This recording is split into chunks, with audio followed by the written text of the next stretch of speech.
Over the past 6 months or so, a huge amount of attention has been paid to government snooping and the bulk collection and storage of vast amounts of raw data, all in the name of national security. What most of you don't know or are just beginning to realize is that a much greater and more immediate threat to your privacy is coming from thousands of companies you've never heard of in the name of commerce. They're called data brokers, and they're collecting, analyzing, and packaging some of our most sensitive personal information and selling it as a commodity to each other, to advertisers, even the government, often without our direct knowledge. Much of this is the kind of harmless consumer marketing that's been going on for decades. What's changed is the volume and nature of the data being mined from the internet and our mobile devices, and the growth of a multi-billion-dollar industry that operates in the shadows with virtually no oversight. That data becomes much more valuable when it's married to the personal information that's being volunteered on the internet. Take 5 Solutions, a data broker in Boca Raton, Florida, runs 17 websites like GoodParentingToday.com and T5HealthyLiving.com, where people can share stories about their families and health. What web visitors don't realize is that Take 5's real business is collecting and selling the information. There's all sorts of people coming on now. That's right.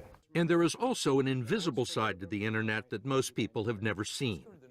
When you're online visiting websites, you may think you're alone, but you're not, as digital privacy expert Ashkan Sultani showed us using a software program called Disconnect, which was created by a former Google engineer. What's this stuff?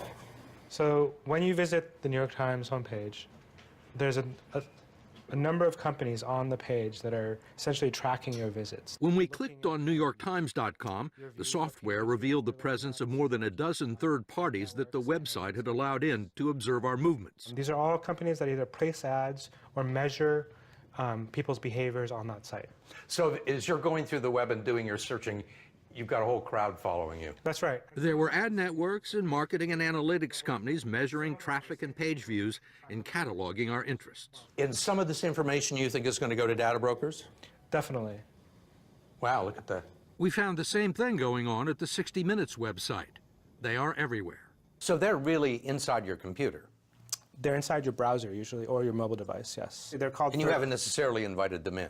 You have not invited them in, and most computers or browsers allow them in by default. Do companies collect your web browsing history? Yes, absolutely. Yeah, this is the primary piece of data collected online. As you click through the web and view car sites or read about the news, companies, these third parties, will collect your click stream as you click from site to site to site to see what you may be reading, what you may be interested in, what types of things you might buy. And almost all of it is for sale, especially any personal information that you might volunteer. The more companies know about us, they say, the more efficient they can make the advertising. You're looking at one of the commercial pillars of the internet. Sultani took us to an online dating site called OkCupid, which asks visitors for all sorts of personal information. Are you vegetarian or vegan? Do you drink? What's your relationship with marijuana?